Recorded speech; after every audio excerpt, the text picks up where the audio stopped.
from that corner, it started as a passion project. And as I've spoken to many of you, I saw fires come up, and then I said, okay, this might be a little bit more fire than I thought it would be. So let me start officially now. Welcome, initiates. You are now initiates in the Eleusis mysteries that have been discontinued for about the last 1,600 years. We're going to explore them so that we can revive them. And we have learned in looking at the historical records that there might be some good teachings that we could incorporate in the psychedelic movement that is missing today. These mysteries were not small. They spanned anywhere from 1,400 to 2,500 years of tradition, longer than the Catholic Church, yet most of us don't even know about them anymore. And they were not just done by regular folks. If I were to ask you a question, and I said, what do Steve Jobs, the Beatles, Plato, and Aristotle have in common?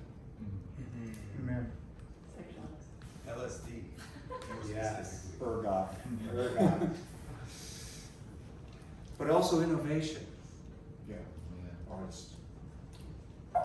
So, why is this not? I know what's going on. All right. We're fine. This is the craziest thing. You gotta be kidding me. Demos.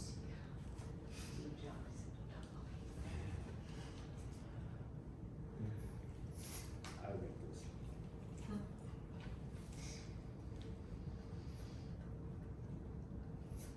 There we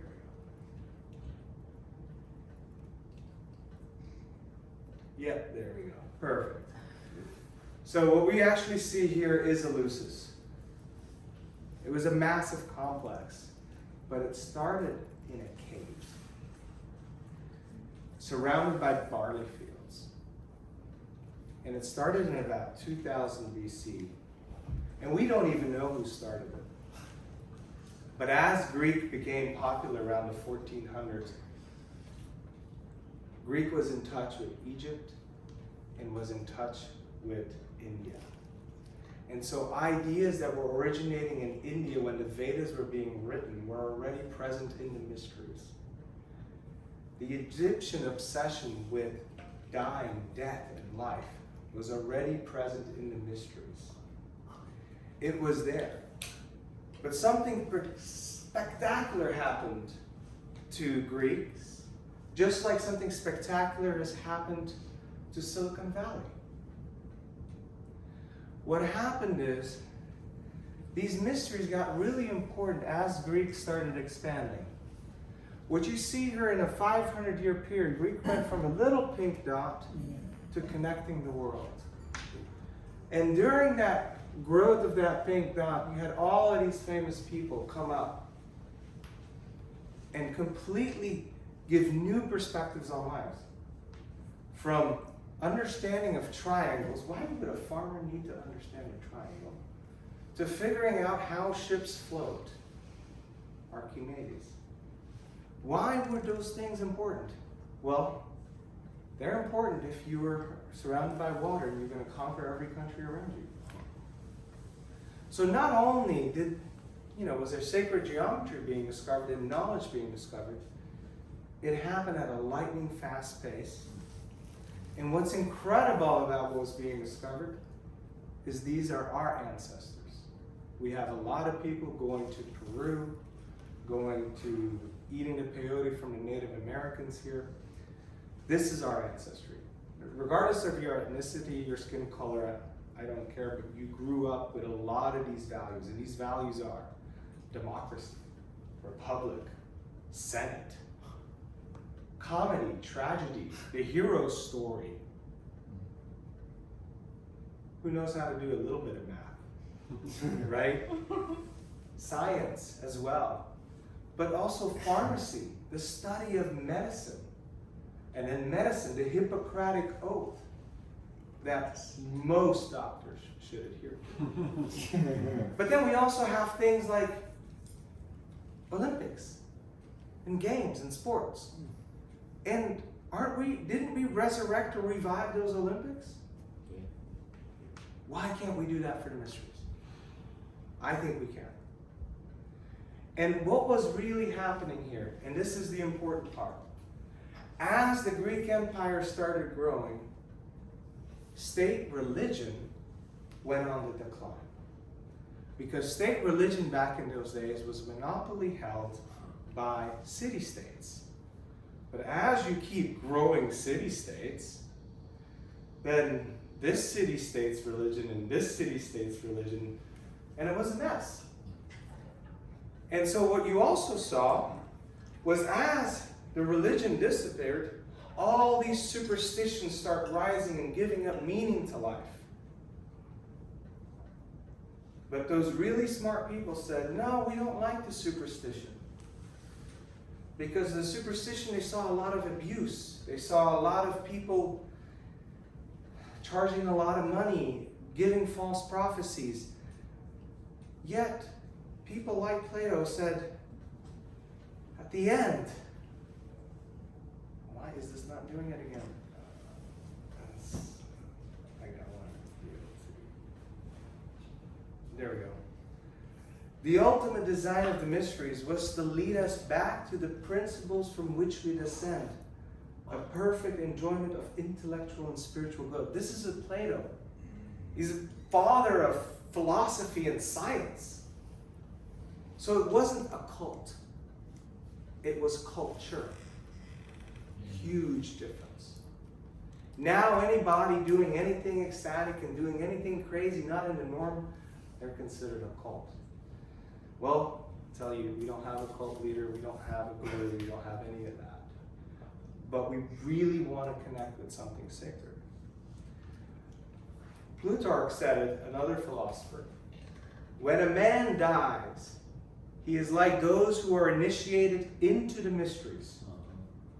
Our whole life is a journey by tortuous ways without outlet. Sounds still familiar, relevant to the time, right? Yeah. Our whole life is a journey. And then at the moment of cutting, this was an agrarian festival, it comes terror, shuddering, fear, and amazement. Then a light that moves to meet you, pure meadows that receive you, songs and dances and holy apparitions. Yeah. Wow. Now you understand how Pythagoras saw the triangles? Now you understand how Francis Crick saw the double helix of the DNA and won a Nobel Prize? When we tune into something higher than us, or initiated into the mysteries, then we actually can come in. Okay, it actually did it this time. I was prepared. So I said it started as a passion project. I read this book first, The Immortality Key, which basically said that everything that the Catholic Church had been teaching me about witchcraft and all of this thing really were remnants of a history of a religion with no name that has been in the background for millennia. And we can call it pagan, we can call it witchcraft, we can call it all of these names. But the reality is that it's that religion that we seek in order to have a real deeper understanding and knowledge. It is not superstition, it actually brings us together. So Brian Murarescu's book, The Immortality Key, changed my life after I had a religious experience with Whitney. And in 15 minutes, I went from never having known anything about God, honestly agnostic, to saying, I am now agnostic. I know, but I cannot describe it. And I also felt like the Apostle Paul, who had seen the bright light on the road to Damascus, and then was converted to Christianity. So I felt that my own Christian roots were really, really close to antiquity. But I was like, can't believe that psychedelics is the key to unlock that.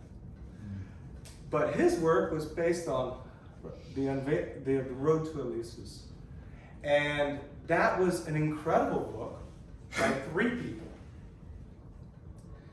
Now, we have a classicist in there with this Karl Ruck, but we also have the discoverer of LSD, Albert Hoffman. Why is he writing a book with a Greek scholar? Because Albert Hoffman was studying the different ryes of a fungi, or the different smuts that live on rye of a fungi in his lab.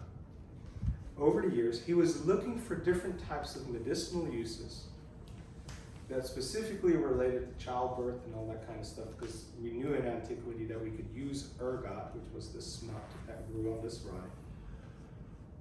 And Karl Ruck said, yeah, but the fields in Eleusis were surrounded by rye fields. Do you think that the Eleusinian mysteries could have been about how to cultivate the same alkaloids that you discovered in your lab in the 1950s? So, in a way, this is our medicine. As Westerners, this has been with us in the beginning and has been rediscovered in the present. We have 2,000 years of a black box there, kind of related to certain beliefs. But even those Puritan beliefs by themselves are not necessarily bad. So what was going on? Well, there, and now, it's not working. So there we go, do it again. They had a beer. The Greeks had a beer. All right? Barley, rye, honey, and mint. Mix those together, nothing psychoactive. Forget about it. Okay? Now the funny part is they call this pharmaca. It's drug. There was no word in Greece for alcohol. That is an Arabic word, came about, this was a long tradition, so I can't say X amount of years later, but till about the 1200s. It was never about making alcohol when they made brewed beer. The alcohol was the preservative for certain chemical compounds so that they could be shelf-stable. So that you could preserve them, and when you need them, you can take them off the shelf, you can drink it. Also, they had the tiniest little cups. And look what she's holding. She's holding the rye. Oh, wow. There was a deep understanding of the botany going on back in those days. And they knew that when you were drinking a beer where the rye had gone bad, crazy shit happened. And that happened with us too. There was a botanist, an archaeological botanist, I don't remember her name right now. And she went back and looked at the weather patterns all over Europe and could see in heavy years of rain, there was all these witch trials. And that is probably what happened in Salem. A bad year, there's no grocery stores, you can't go buy new bread from somewhere else, you gotta eat what's on the field. And suddenly, young girls are having hallucinations. So, the first thing was, there was a kikion, or the magic potion.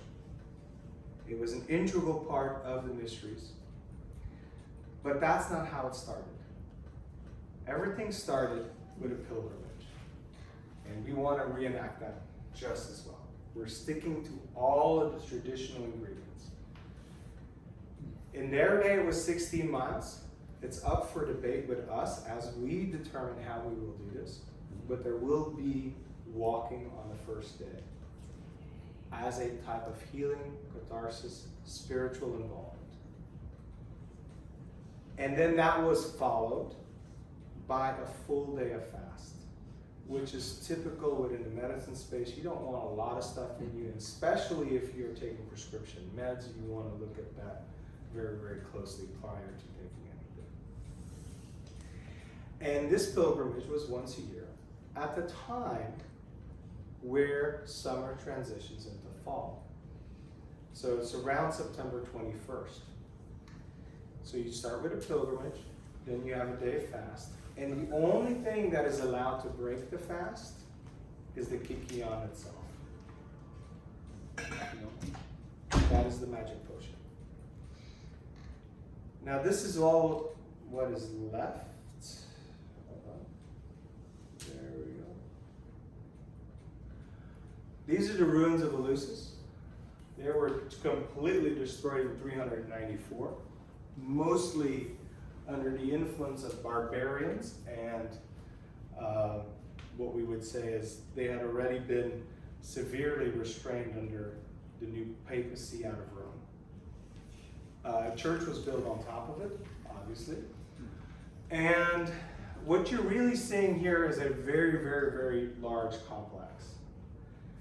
When the Greeks were doing this, they were doing it up to 3,000 people at once.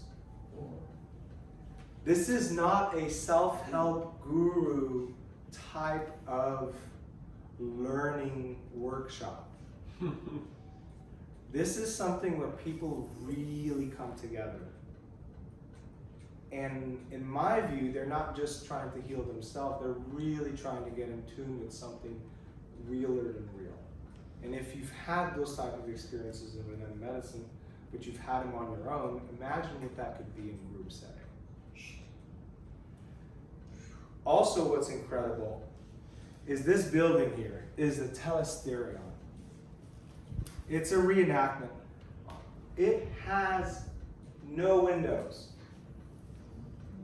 And it was not a temple. Nobody went there to drop off sacrifices or offerings or fancy artwork. It was a darkness retreat with a vent on top. And it hosted 3,000 people. Not a small business. So it was held once a year, and so you did the pilgrimage, you did the fast, you went in blindfolded if you were an initiate. If you had done it, if you were no longer initiate because you had done it before, you can walk in it. But the initiates were blindfolded, and there's only 3 things that we know about what was happening here at the mysteries. There was something done, dromena. There was a dekumena, thing shown, and there was a legomena, thing said. If you revealed any of these 3, you were punishable by death. And the Greeks took it seriously because there is documentation of people being absolutely killed for it. So we don't know what those are. We have an idea about the first one. We think that there's a dramatic reenactment of Demeter Persephone met.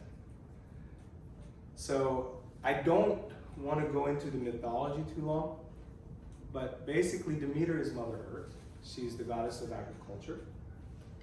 She's Gaia. She's Pachamama. They felt very, very close to her. And without her, there was no life.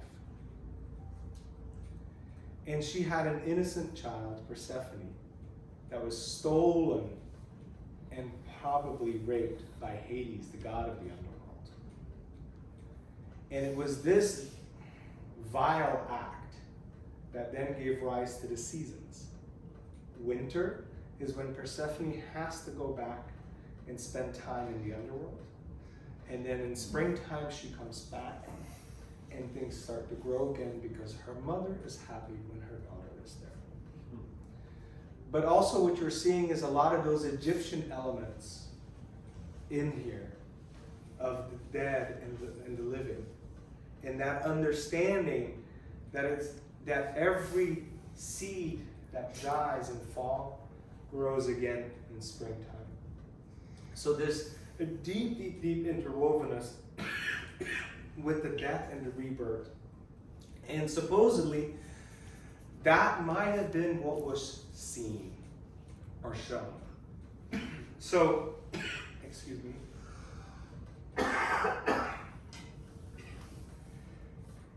One of the philosophers that wrote about the mysteries was blind from birth. Never seen anything, but he was a great philosopher. In this second part, probably after drinking the kukion, he saw the meter. For the first time in his life, he was able to see. This is what tells us, again, another big hint that is a psychoactive ingredient in my chemistry. Because you do not need your eyes in order to see. Is that correct, right? And and what would happen is they're sitting in a dark building on the inside after a pilgrimage and a fast. And the thing that the Greeks were known for was tragedies and comedies and stagecraft and art and all of that stuff, and guess what? They didn't do any of it. There was no movie theater, there was no laser shows, there was no anything going on. Of the instruments that were there was gong, percussion, and chant. And so in this thing shown, some sacred objects were taken out of a room in the middle, and the Hierophant, which is the chief priestess, she played an essential role, and she would start channeling. And as she started singing, they say that Persephone was coming from the underworld in this dark cave and presenting herself to everybody. And then at one point, she would go back. And then after that, we think that they all had trip reports. They got together and they spoke and they talked.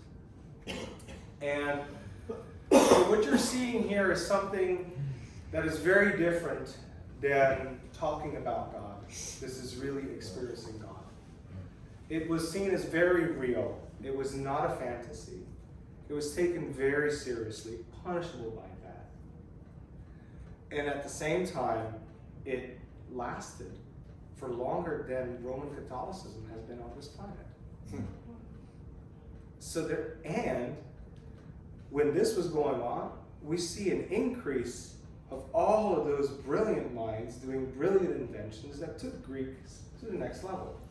Well, when LSD went into Silicon Valley, we saw a dramatic increase in productivity, ingenuity coming in. But they were doing it in a very structured way. And what's really important in this structure, I think, is the high priestess. And I want to call this the rise of the sacred feminine. There was not a man involved that was guarding the secrets of the mysteries. The mysteries were forbidden to men.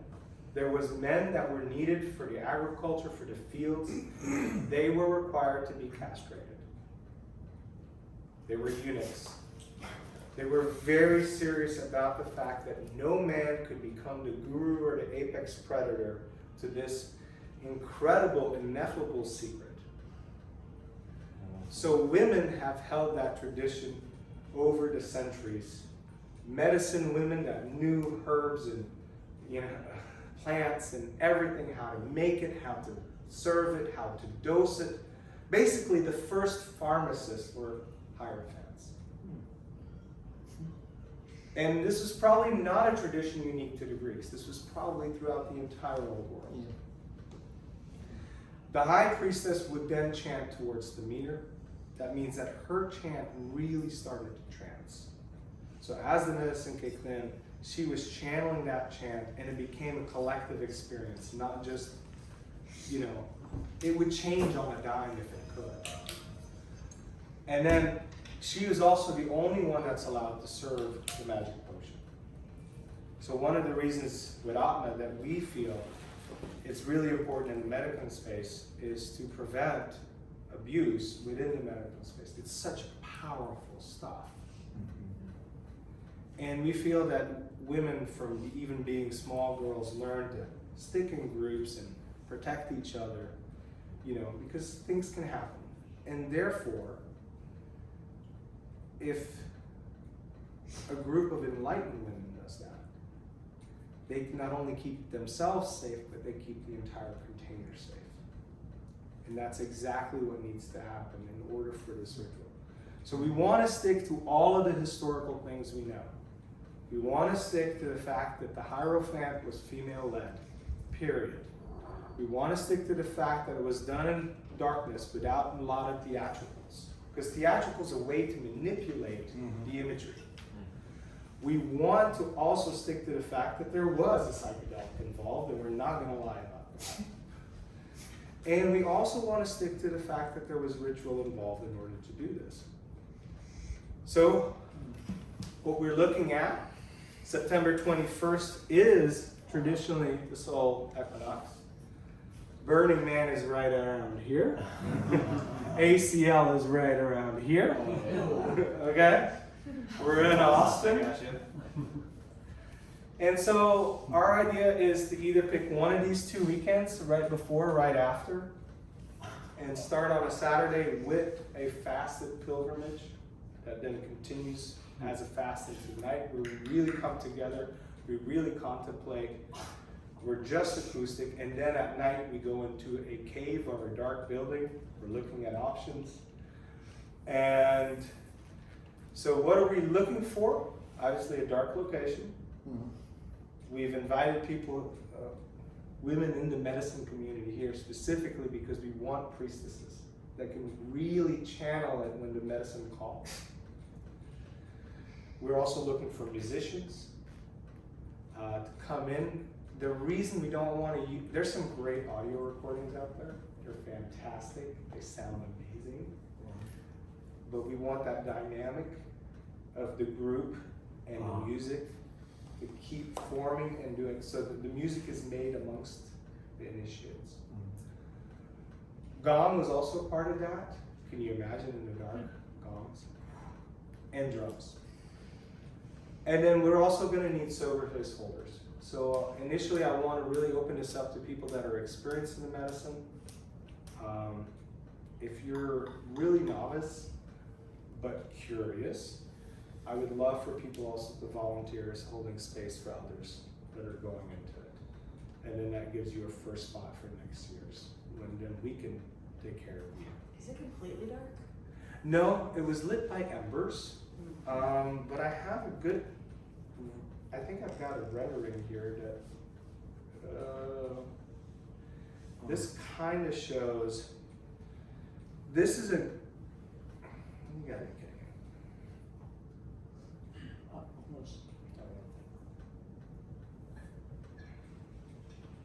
Let me grab this to the other side. I think the zoom just cut off.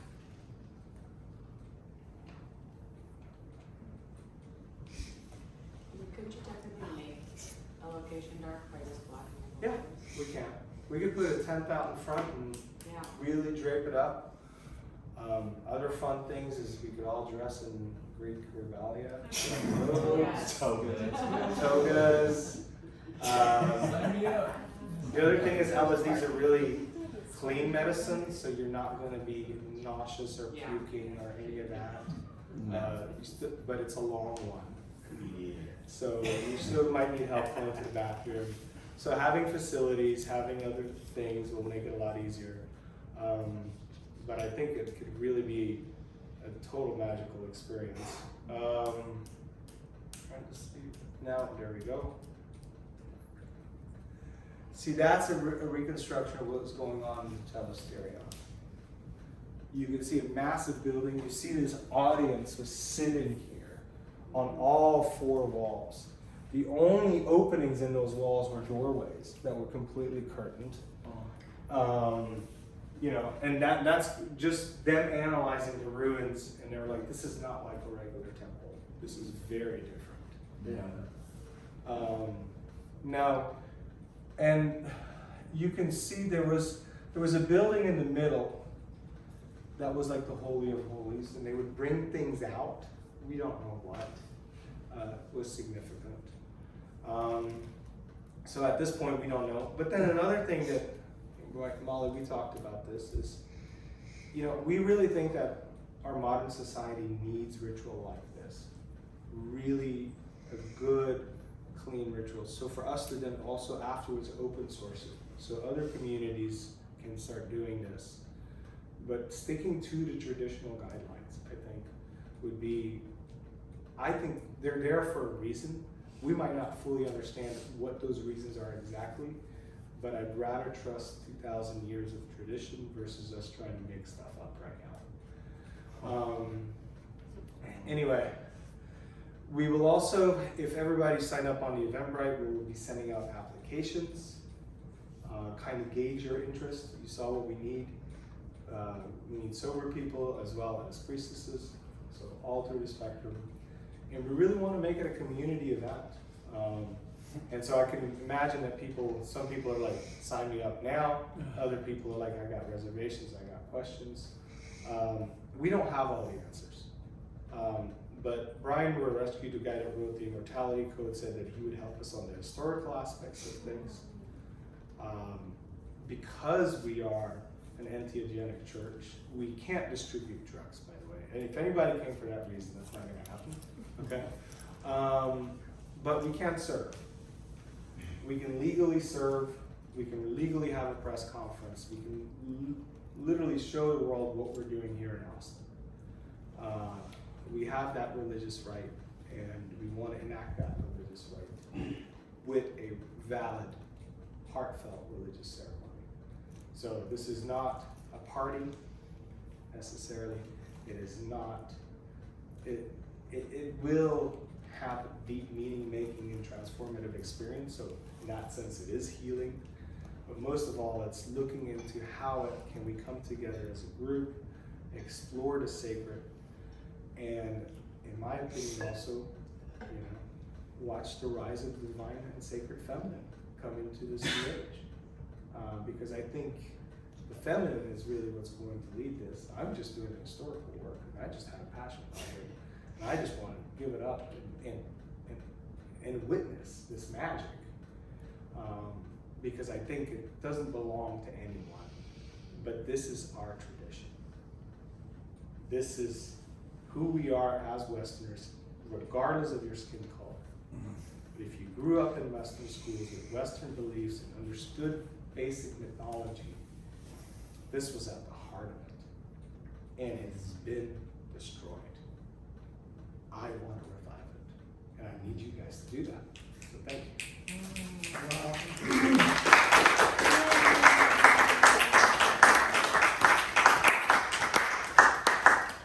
So, open for questions. So is it bring your own acid? No, you can serve. Really? Yes. Oh. Wow. Right, Brittany? I think we have to It's do like, something. I think the difference is you're not paying for the drugs, you're Yeah. donating to the church. Right. Yeah. Correct? Right. Yes. And it might not just be acid. I'm talking to brewers about creating actually a barley beer mix Cool. that will definitely stick on your beard and do all kinds of stuff that you probably like, what is this? But might not be gluten-free shit. Yeah. Well, maybe it's the type of part. Okay. But I'm open for those discussions because we can do it as, you can do it as a modern day tablet. We can actually have it poured as a vessel. As long as, I think the important part is that you know that what you're taking is what you're taking. Right. That you are informed, that there's full honesty, disclosure, consent. We're not buying it from a cartel. It's just not gonna happen. Okay? No, but this is important because so much out there and what there's horrible stories happening. I mean, so many people in the medicine space now are sad. As a church, do you have purview to make it? We can if we have the expertise. Yeah. That was my preference, but that's just the nerd in me. Yeah. But it's still want it checked by a pharmacist. Actually, we have a pharmacist that could be on board. So. And dosing acid is always so tricky in mass, so probably should just make beer and then have a drop added to, I think so. you gotta be Too. really careful with dosing it. 1 or 2 drops has been what's Yeah. recommended. Yeah, but I mean, a lot of people, 2 drops is too much for them, so Mhm. I would definitely recommend lower, so they can just re-up Mhm. versus a beer. Right, I would see a strong dose at the start, but part of the things with acid too is that it very quickly builds tolerance. If you take a dose and then 2 hours later try to take another dose, it's not going to be equivalent to the initial dose. True.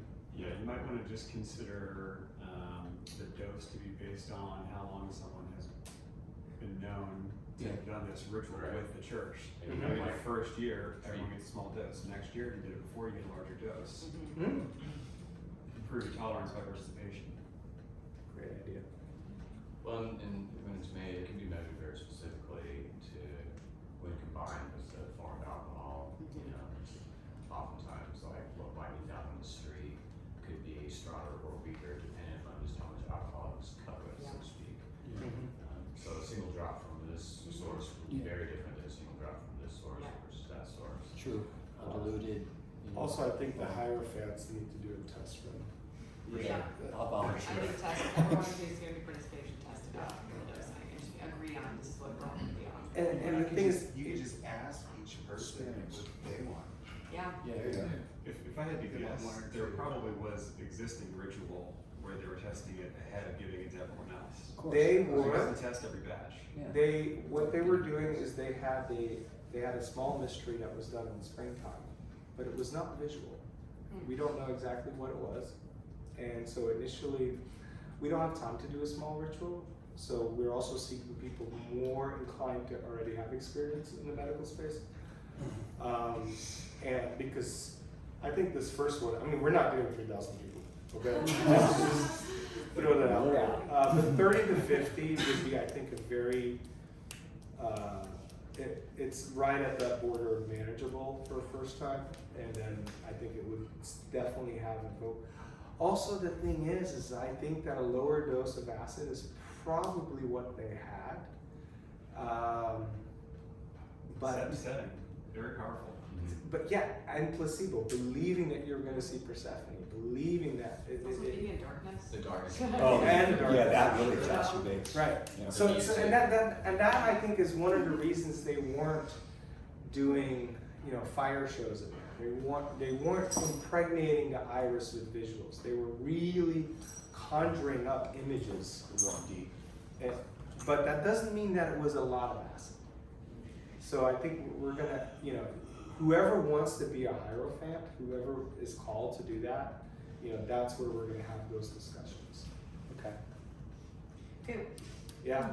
Yeah, I just would love to just hear what was something that people just thought was cool about this experience, or what did you learn today, or what was exciting. I'd love to also hear if people are yo, I'm kind of fucking scared, that sounds kind of wild. I would just love to hear people just share anything around that. It'd be kind of cool just to hear. I really don't know about this procession. Hmm? I can imagine 500 people, or how many people do you want this to be this event? Just like 30 to 30 to Oh, 50. it's tiny. Yeah. Okay, I was just imagining a crowd of a bunch of people with togas walking around. Mm. us. We should do that anyway. That's next setting. I just- That's the next year. Yeah, okay. And hey, and Molly, also, they were carrying piglets with them. What? Wow. Oh. So there was an offering. So the thing is that hold on one second. The thing that we think would be awesome is togas with plush little piglets. So there stuffy piglets. Not real. This weirdly reminds me of Santa Claus in San Francisco, but spiritual and positive and Santa Claus is all about vices. This is all about connecting to community and source and Yes. Yeah. and it's, value, collective values, which I think is really cool. I think there's a photo of was it Aphrodite naked and a bunch of people standing around her sunning her. Oh, that's actually What that's was the that procession. photo? That's the pilgrimage. Yes. Oh, okay. Why is she naked again? I mean,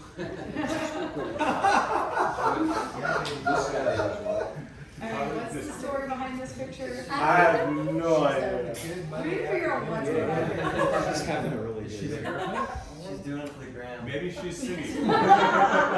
So in the spring, she's probably coming out, for the summertime, and in the fall, she may actually get clothed back if we look at the weather. And yeah, That's a I good feel like we should point. reenact this picture. Robert, so in All of the above. military experience, when doing a hike of that length, 16 miles, even shorter ones, just for safety purposes, you mentioned having for the ceremony itself sober space holders. Yeah. Something that can be really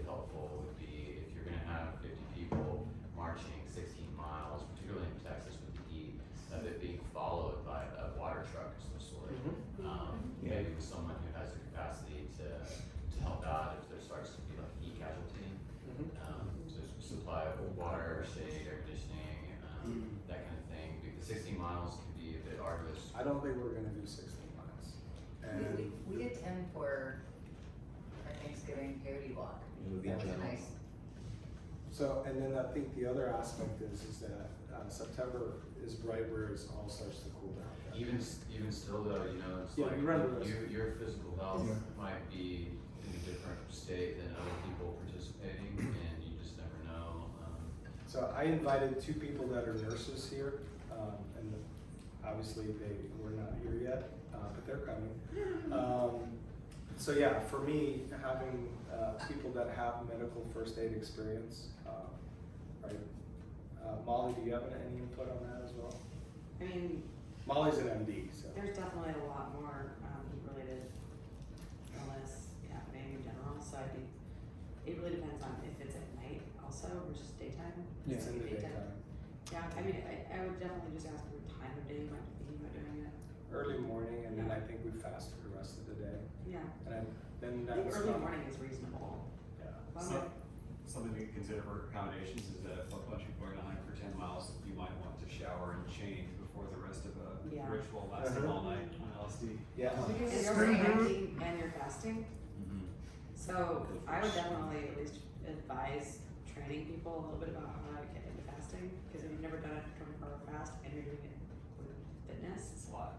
if you are metabolically flexible, then you're gonna bonk and you're gonna like run out of fuel and you're not gonna tap into your ketones. See, the Greeks So were probably a little they healthier. were than much we healthier are. than we We are. can start a training program for it. Here we go. We could do That's a good You idea. do a training fasted program. workout. Yeah, I think that would be smart, because even like even in the Marine Corps, you know, shorter than 10 miles, they would have that, because you just never know if somebody falls or Yeah. somebody had bad nutrition or medicine. Most people do. I'm Yeah. not saying you guys do, but the average person. It's also going to make the ritual more impactful if you've been preparing for it for weeks. Yeah, Yeah. And then people, I think, would feel in general safer if they knew there was like Backup. exactly, like a safety net for. yeah. Yes. Little compresses on the jugular. Electrolytes. For heat stroke. I think electrolytes are pretty safe to take, especially Yeah. if you're walking That's not a gonna lot. break a fast. No. No, no. You could start with a shorter walk as well. Yeah. First year, right? Maybe a lot First year, more. shorter 5 walk. miles. Yeah, do 5-6 miles. Well, there's a cave in San Marcos, and there's an Airbnb that's a pyramid, and we're trying to see if we can actually do the procession That from sounds cool. That would be great. from the pyramid to the cave. I mean, imagine this became like a daily, like a yearly practice for people, and they got really fit before they went and did like this intense physical activity. Wow. You That's know, what- could be good for, you know. But see, this is the other thing is Advantage thing. these rituals were intense. They were not like, oh, we're gonna go watch a movie. So I mean, Top Gun's great. Don't get me wrong. Oh. And it's intense too, but the thing is that people had stuff at the stake. They were doing it with a purpose. You know, they actively, actually, most people were paying about 1 month wages to attend, Wow. which is in line with most Very nice. crazy Huh. practices I see. Yeah, But like taxation. we're not gonna do that. By the way, the Hierophants will be able, when we kind of get together, the priestesses will be able to set what the price is. And it's not about making money, it's really about getting everybody else involved. So that's not coming, I think it's once we have the location, once we have everything there, it's then up to the Hierophants to say what the price is going to be. Because they're also gonna play a bigger part in that.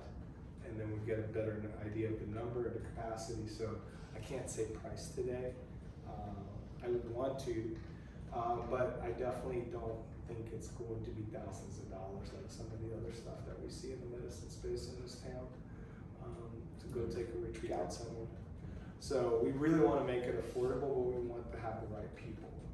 So, and I don't believe that pricing it that high is gonna necessarily get you the right people. I think, filling out an application is going to get us much closer to who the right people could be. So, but then it's also the Hierophants that will decide who can go. So they set the price and they decide who can go. I think that's fair, and they will be doing a lot of work, and we gotta respect their work as well. What do you intend for people who want to do this to get out of the experience? Like, what is there? Like, how are you going to explain like what people will receive from this? Because it's definitely not a party. you know, it needs to be clear. When we first started talking about it, I was like, oh, cool, let's go hang out by a cave and play some music and, you know, take acid. And now that I know about this history, it's like, oh, this is far more of like an intense communal ritual to like bring people together. What would you want to get out of it? I mean, first one is I think the world's just gonna get more complex and chaotic in the next 5 to 10 years. And so I think community rituals are more important than ever, specifically to strengthen social bonds. And we know that psychedelics can enhance social bonds.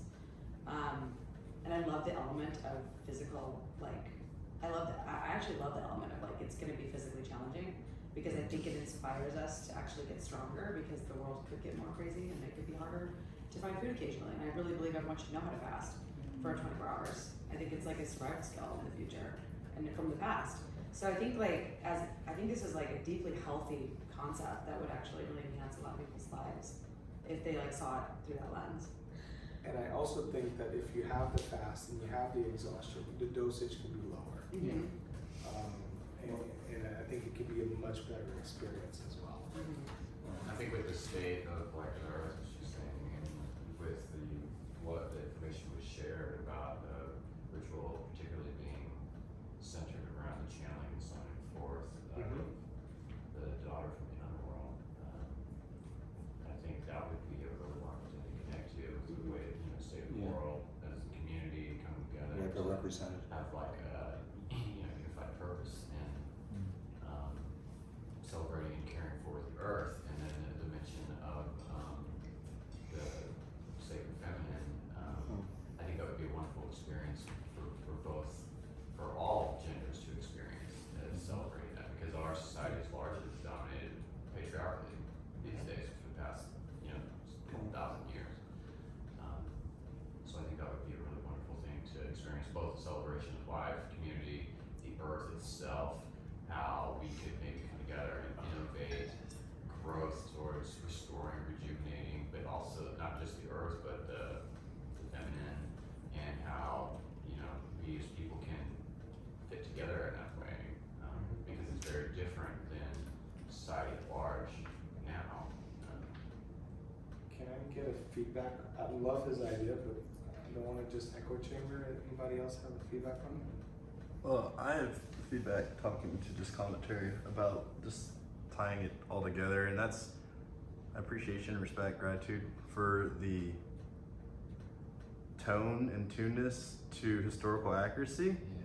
I've personally felt a lot of whispers heard and felt from the universe as that the closer life purpose gets towards alignment with things of the past that were intensely pushed into submission and a corner, and this is the origin. I feel a ground penetrating Renar and technology evolving of the sorts very quickly. We'll be able to see some of these sins of the past that were built on top of and tried to erase. And so I really love the hawk. I really resonate and feel with San Marcos with the cold waters as possible purification to symbolize a baptism after the walk through nature with Mother Earth. And then you dip into the cold water of San Marcos to purify baptism, and then you go into the pyramid for your ceremony, and you come out maybe at like 3-4 o'clock in the morning and catch the rest of the sun moon. So wow, you're really tuning into something. There is actually a spring right there at the Eleusis, and they would wait by the spring and they would chant and play music during the day before the nightly ritual. So it's actually, there's two things at Eleusis that are there from a geological perspective. There was a spring and there was a cave. Those are the two things that were there. And initially it started as a cave ritual, but then they got to 3,000 people. They had to build a large building. I'd love to have a female perspective on this as well. I think you're gonna say something.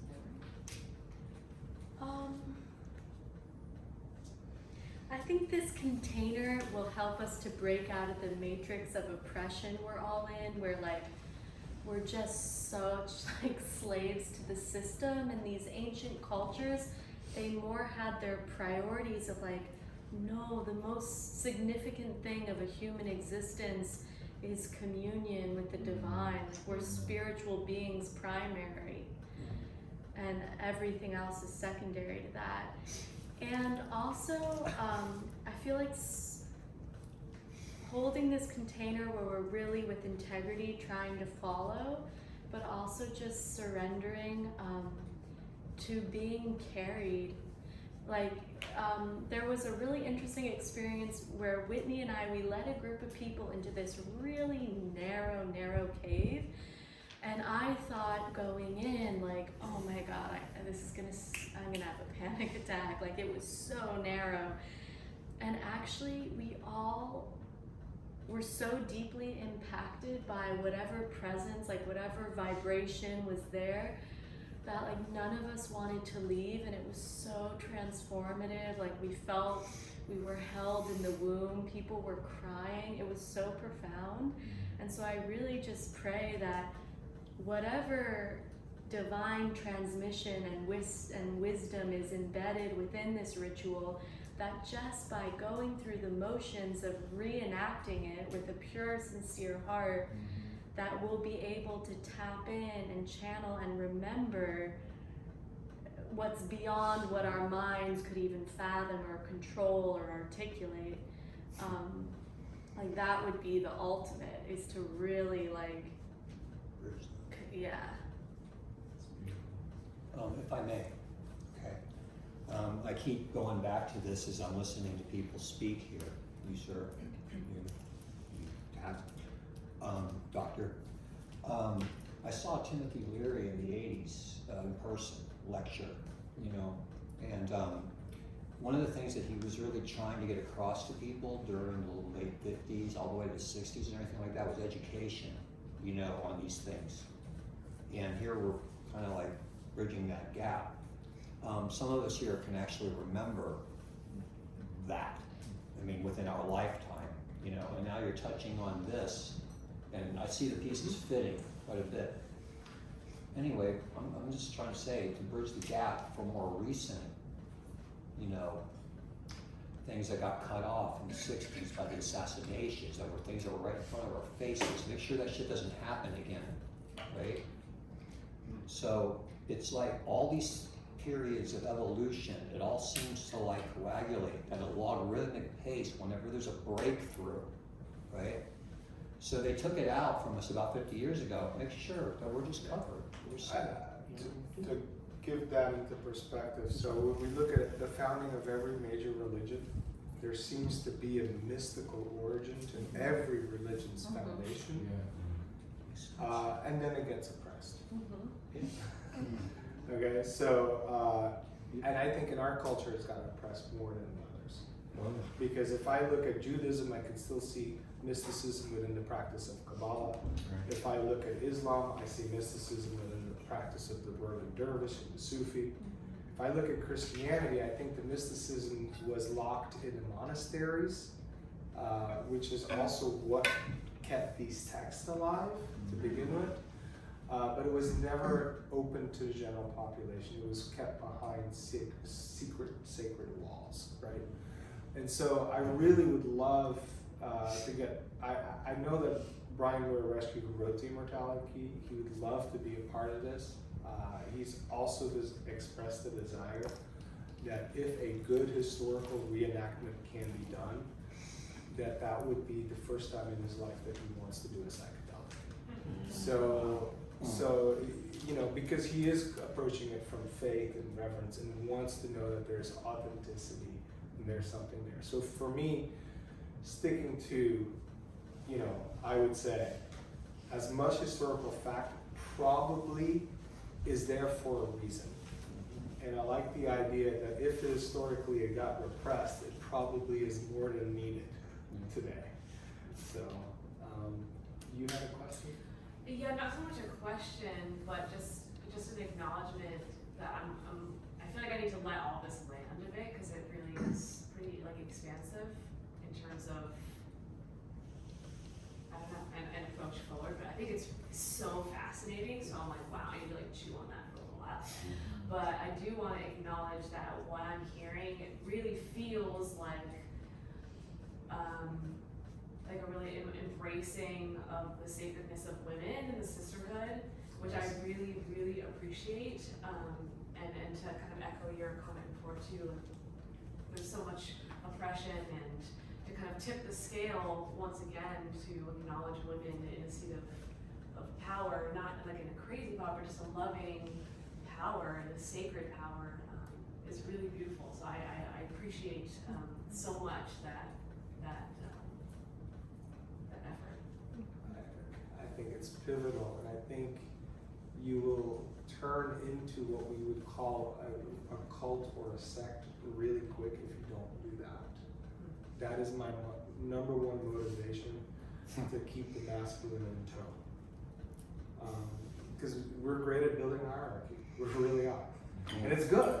That's just nice. Don't do it there. So for us, it's just a humbling for the men in here. And then the thing is that to see women safe means that